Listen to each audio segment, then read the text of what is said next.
Okay, in New Orleans, basically got wiped out of a big portion of the city and got flooded.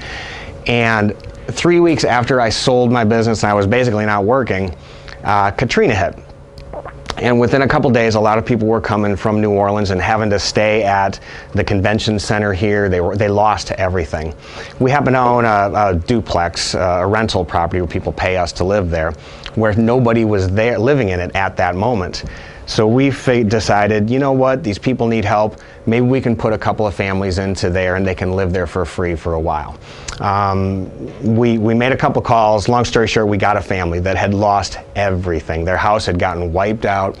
They had 2 children that were 5 and 12 at the time, 12-year-olds, your guys' age. Their daughter, when they got put on separate boats, they lost their daughter for 4 days. When they got put on a plane here, they did not know where their daughter was. They didn't know if their daughter was alive or not until they got a call, and she ended up in the Houston Astrodome living there by herself for 4 days. So these people went through some major trauma. They ended up living at our place.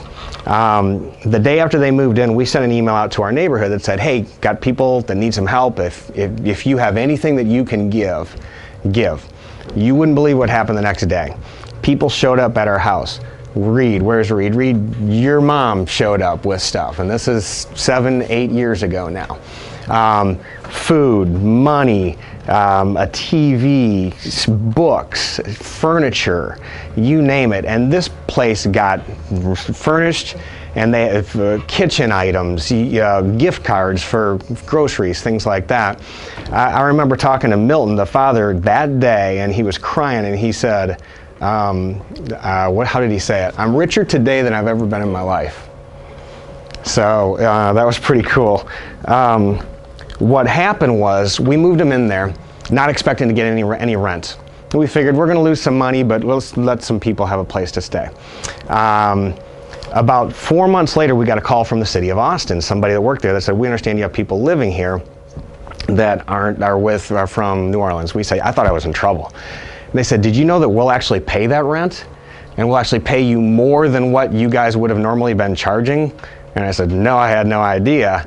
So they paid us actually more than what we would have gotten had we actually rented it to regular people that weren't homeless and weren't from Katrina and all that. So we actually got more in return. At the same time, the gentleman that was living there felt so good about living there, and he was very handy.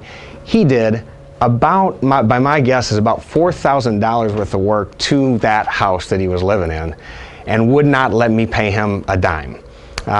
So there's kind of an example of what you can, when you give and you're not expecting anything in return, sometimes it comes back even more so as well. And so that was a pretty amazing time. Ended up the rest of the year I spent helping people find places to live and things like that.